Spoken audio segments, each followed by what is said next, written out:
I'm Edmund Oettle. I was born in Johannesburg in 1958. Grew up there and went to school there. And University in Pretoria, I studied veterinary science.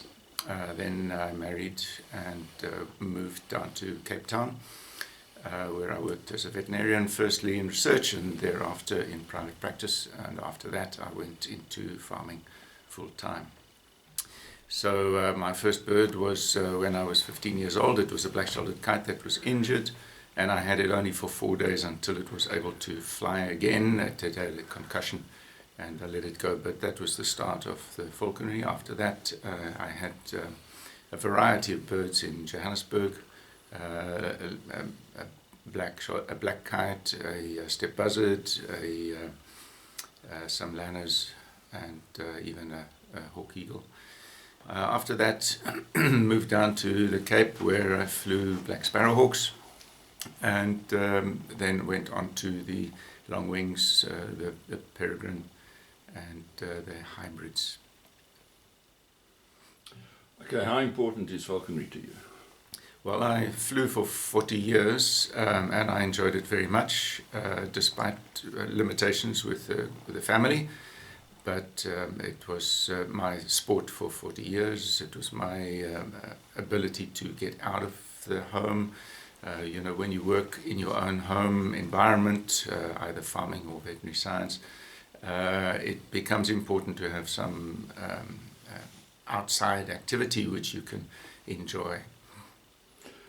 Do you feel falconry is better now than when you began the sport?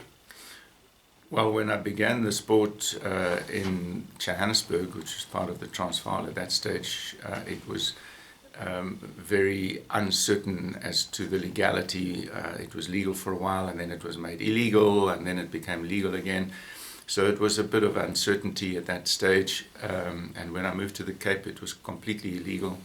And I was the person that was responsible for actually getting the falconry legalized in the Cape. In the early 1990s or late 80s. It was not a quick process, but it was a process that took about 2 or 3 years of discussions and negotiations, and eventually we got permission to have the Cape Falconry Club, which is now the biggest club in the provinces of South Africa. Over very roughly half of all South African falconers reside in the Cape. Okay, what species did you first, was your first hunting bird? My first hunting bird was the lanner, and after that it was the black sparrowhawk. In terms of success, the black sparrowhawk was by far the most successful bird in terms of numbers of prey caught. But my love was always for the long wings, because you could see the flight, whereas the sparrowhawks tended to be just chases into the distance and then picking up the hawk on the kill. So you see that explosive acceleration at the beginning, but you don't see very much of the rest of the flight, particularly because I was hunting in fairly bushy, thick cover area, and so it was not a visual experience. You said you had a hawk eagle. Did it have a nickname? Oh, that one was called Tweety. Were you ever successful with hunting that bird at... The hawk eagle, I caught one Egyptian goose and one guinea fowl, and by then the legality of the whole process had started to catch up with me, and I decided the best thing to do would be to release it, which we did. Okay, about your dogs, what dogs have you used? I started off using pointers, English pointers, and they were very useful for the type of hunting that I was doing. And then when I moved to the Cape, I found that the pointers were not so successful, simply because they were too far-ranging, and I needed a closer working dog for the cover that I was in. So I started using Brittany's, and I've been breeding Brittany's now for many years. My current Brittany is a dog called Quinta, because she's the 5th generation that I've been breeding on this particular line. Your hunting grounds that you used, what kind of vegetation was it, and what were the quarry? It varied whether it was in the Transvaal up country or whether it was down in the Cape. In the Transvaal, it was primarily Swainson's Franklin, occasionally Cokie Franklin, and occasionally other odds and ends like quail or bushbirds. But by far the majority was the Swainson's Franklin and guinea fowl. Down in the Cape, the terrain is completely different, and there my prime quarry was duck. We have a large number of duck species in South Africa, and so the ones that I used to focus on was yellow-billed duck, Cape teal, red-billed teal, and Cape shoveler. Those were the four common ones. There might be the odd other one like a black duck that I would catch occasionally, but the yellow-bill was the most popular, most populous, the most common. How far did you have to travel to your hunting grounds on average? On average, I would drive around about 15 kilometers. So it was quite close. In the Transvaal, I used to walk out of my back door into the hunting ground, so there was no traveling at all. That was very convenient. I was living in the farmlands.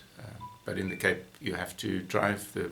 The properties are quite small because people have been farming there intensively for 300 years. So you have to get out into the wheat fields where it's more open and you've got space to fly. Because I never forget once flying with Ron Hartley in the outskirts of Cape Town on a piece of land that was maybe 2 hectares, and he said he would never fly in this place because it's too small. And I said to him, well, either you fly in this place or you don't fly at all. Okay, are there any remarkable, funny, or otherwise memorable episodes that you'd like to experience? Would you like to explain your experience? I'll have to think about that for a little bit. I have so many that the question is which one to choose. So, yeah.